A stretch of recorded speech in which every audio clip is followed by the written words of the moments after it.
Samantha and Raj Nidimuru, who are currently romanticizing extramarital affair. वो brainwash कर रही है ऑडियंस को। See Samantha as an actress talented है, अमेजिंग है एंड करंटली उसने अपना प्रेगनेंसी भी अनाउंस किया है, तो congratulations to her. Also recently जो फिल्म रिलीज हुई है माँ इंटी बंगारम, उसकी स्टोरी लाइन एक्चुअली अच्छी है। जब हम बोलते हैं कि स्ट्रॉन्ग फीमेल सेंट्रिक कहानियां देखना है तो ऐसी कहानियों के बारे में हम बात करते हैं एंड ये फिल्म ब्यूटीफुली वो सारे एस्पेक्ट्स को कवर करती है एंड इस पॉइंट पे ये फिल्म हिट है। तो जहाँ पे अप्रिसिएशन करना है वो क्लियरली ऑडियंस कर रही है। Samantha as an actress and Raj as a film maker, ये कॉम्बिनेशन वर्क करता है, दोनों भी टैलेंटेड है। बट जस्ट बिकॉज कोई प्रिटी है, फेमस है, ग्लैमरस दिख रहा है स्क्रीन पे, दैट डजंट मीन कि आप उनके रॉन्ग डूइंग्स को भी इस पॉइंट पे ग्लोरीफाई करोगे। एंड ये मैंने पहले भी बोला था कि इवेंचुअली जब थोड़ा टाइम निकल जाएगा, इनकी खुद की जो पीआर है वो अफेयर को एज लव स्टोरी सेल करेगी एंड वही कुछ हो रहा है। इस पॉइंट पे अगर आप राज एंड समांथा के इंटरव्यूज देखोगे एंड उसका कमेंट सेक्शन ओपन करोगे तो आपको ऐसे कमेंट्स देखने मिलेंगे कि अरे Samantha is growing, now she is with the right man. Correct person को जब आप डेट करते हो तब यू ग्लो। समांथा जितनी खुश दिख रही है उससे दिखाई दे रहा है कि राज एक अमेजिंग हस्बैंड है। राज को पॉजिटिव लाइट में बहुत ज्यादा दिखाने का ट्राई किया जा रहा है, बट क्या ये कम्प्लीटली सच है? एंड सी इनके लव स्टोरी के बारे में फिर से कोई बात नहीं करता इस पॉइंट। बट प्रॉब्लम ये है कि ये लोग खुद जब इंटरव्यूज में जाते हैं तब बार बार ये चीज को हाईलाइट करते हैं कि कैसे ये लोग मिले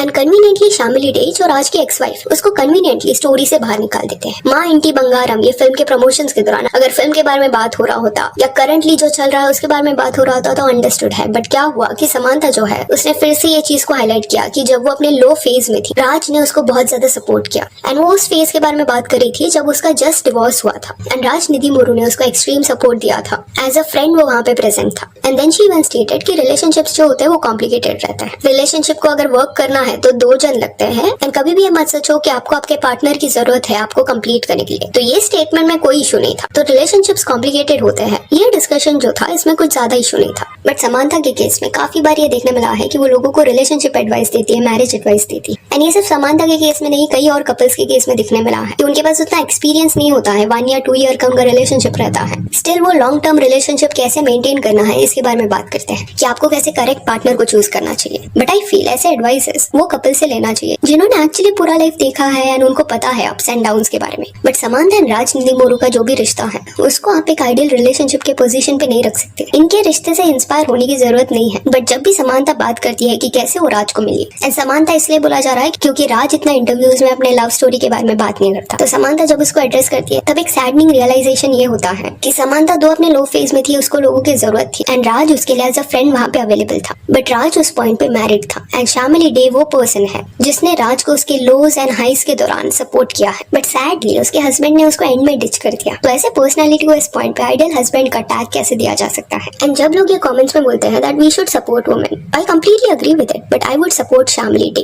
reason being Raj and Samantha को इस पॉइंट पे जो ये बोला जा रहा है कि ये कितने स्ट्रॉन्ग कपल है, जो भी इनको बैकलैश मिला था उस चीज को इन्होंने ओवरकम किया। I don't agree with that. इस पूरे कहानी में शामिली डे स्ट्रॉन्ग पर्सन है, स्ट्रॉन्ग वुमन है। वो इस पॉइंट पे हील होने का टाइम ले रही है। उनके पीठ पीछे सब हो रहा था, स्टिल उन्होंने कोई स्टेटमेंट जारी नहीं किया, जबकि अगर वो करते भी तो भी उनको सपोर्ट मिलता। एंड इतना ज्यादा उनके अगेंस्ट झूठ फैलाया जा रहा है, फिर भी उस झूठ के अगेंस्ट भी उन्होंने कुछ नहीं बोला। उनकी जब शादी हुई थी तब राज इतना फेमस नहीं था, इतना सक्सेसफुल नहीं था and she was still with him. शादी के बाद धीरे धीरे करके ये लोग ग्रो हुए। उसके बाद जब स्टेबिलिटी आई, शामिली डे का भी वो चांस आया कि वो आराम से एंजॉय कर सकती है, उस पॉइंट पे ही उनको हटा दिया गया। एंड कहीं ना कहीं समांथा एंड राज की टीम ये झूठ फैलाने लग गई कि राज एंड शामिली डे का जो डिवोर्स है वो 2022 में हुआ था, जो फॉल्स है। इसके बारे में हमने इन डिटेल पहले बात किया है टाइमलाइन के साथ कि कैसे ये सारे आर्टिकल्स जो है 2022 वाले कि 2022 में डिवोर्स हुआ है वो प्लांटेड है। एंड अभी माँ इंटी बंगारम ये फिल्म के प्रमोशंस के दौरान फिर से समथिंग सिमिलर इज हैपनिंग। जब नागा चैतन्य, सोबिता एंड समांथा का वो ड्रामा हुआ था उस पॉइंट पे कई लोगों ने ये कॉमेंट किया था कि समांथा की पीआर टीम कितनी ज्यादा स्ट्रॉन्ग है ये लोगों को नहीं पता। And even I was not aware उस फेज में,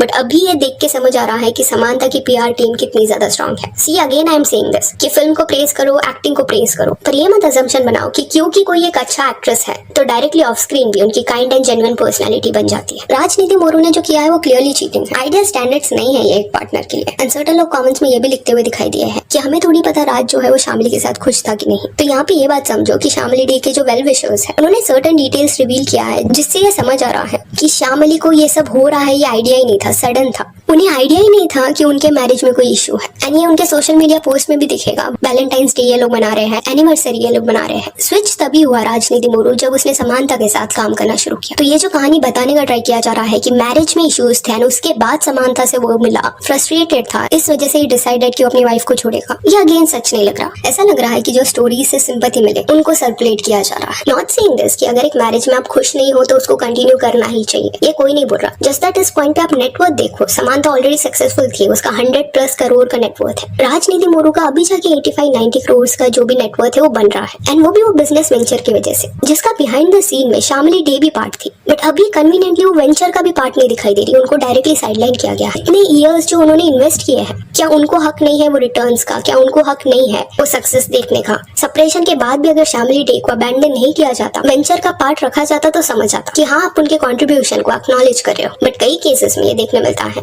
कि ग्रीडीनेस के चलते लोग फेयरली दूसरे पर्सन को ट्रीट करना भूल जाते हैं। And hence it is really very important कि आप ऐसे शेडी लव स्टोरीज से रिलेशनशिप एडवाइस मत लो। एंड इस पॉइंट पे समांथा के इश्यूज को कोई डिसमिस नहीं कर रहा। इट इज अग्रीड कि उसने अपने लाइफ में लो फेस दिखा है एंड ऑडियंस ने तभी उसको सपोर्ट दिया था। बट सैडली इस पॉइंट पे फैक्ट ये है कि राज एंड समांथा ने भी किसी और पर्सन के साथ उतना ही गलत किया। तो कंक्लूजन यहाँ पे ये है कि माँ इंटी बंगारम ऐसी अच्छी फिल्मों को वी शुड सपोर्ट, समांथा की अच्छी एक्टिंग को वी शुड प्रेज। तो आर्ट एंड आर्टिस्ट को सेलिब्रेट करने में कुछ इशू नहीं है। बट क्योंकि हम उनके काम को पसंद करते हैं, इसका मतलब ये नहीं है कि उनके शेडी एक्शंस को हमें डिफेंड करने की जरूरत है। जो गलत है उसको गलत बोलो। ऐसे जो ब्रेन वॉशिंग टैक्टिक्स है, don't fall for that. Same pattern आपको विजय एंड त्रिशा के अफेयर में भी देखने मिलेगा। अभी जब विजय इतना ज्यादा सक्सेसफुल हो चुका है, उसकी वाइफ के अगेंस्ट नैरेटिव चल रहे हैं कि उसकी वाइफ ने तो पहले उसको छोड़ दिया था, तो अभी वापस क्यों आने की जरूरत है? अभी डिवोर्स हो गया तो अच्छा है, त्रिशा के साथ अगर वो है तो that is better. But isn't that wrong? अगर वाइफ ने छोड़ा था तो उसके पीछे रीजन था cheating and constant humiliation. And Trisha third person थी इस रिश्ते में, बट अभी कन्वीनियंटली वो मेन पर्सन बन चुकी है एंड इनके रिश्ते को सेलिब्रेट किया जा रहा है। This is not okay. ये स्टैंडर्ड नहीं बनना चाहिए।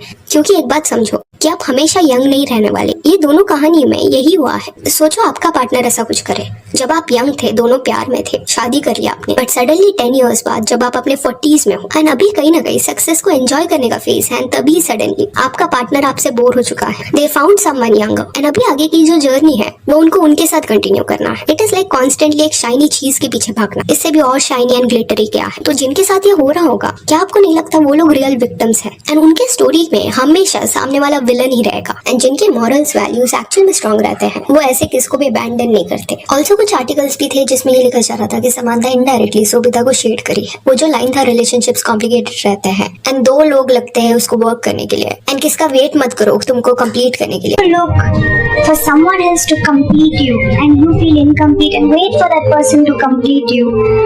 अప్పుడు तప్పుడు जरूरत इस लाइन को सोबिता के साथ इसलिए लिंक किया गया क्योंकि उसकी जब शादी हो रही थी नागा चैतन्य के साथ, तब उसने अपने वेडिंग वीडियो में ये बोला था कि वो खुद में कंटेंट है बट नागा के साथ वो कंप्लीट फील करती है। बट दो इसके अराउंड कई सारे आर्टिकल्स है कि समांथा शेड करी थी, but I don't think so कि समांथा ने वो इंटेंशन से बोला था। अभी ऑब्वियसली सोबिता एंड समांथा ने इतने सारे इंटरव्यूज, इतने सारे स्टेटमेंट्स दिए हैं मीडिया में एंड कुछ ना कुछ वर्डिंग्स जो है वो ओवरलैप होगा। तो इट सीम्स एज इफ कि सेम वर्डिंग्स यहाँ पे यूज किए गए थे, इंटेंशनली वो था ऐसा नहीं लग रहा। सो यार that's it for this video. Do let me know कि इस पॉइंट पे जिस वे से चीटिंग को